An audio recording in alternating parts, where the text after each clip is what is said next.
Can you believe that now AI has started creating random faces like human?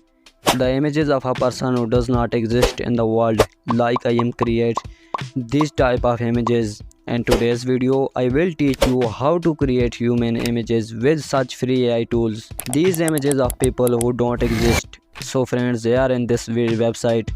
You can create your own images. First of all, select any gender from the image you want.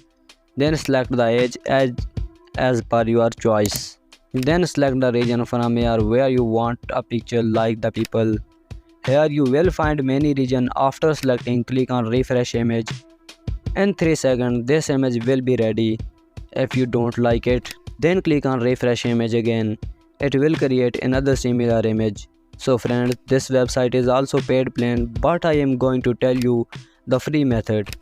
I know there is a question in your mind that there is a watermark on it, and how can we download it? I am well aware of these problems and I have come with a solution for them. Simply take a screenshot from here. The video will be downloaded by taking a screenshot. Then go to any photo editor and craft the watermarked part in the picture. I am going to tell the best way to remove watermark or anything from images and videos, so stay tuned on the channel. So friend, the name of this website is This Person Does Not Exist. There are many such website and tool, but this one is the most suitable for me to tell you. By the way, its link in the description. You can go and check it.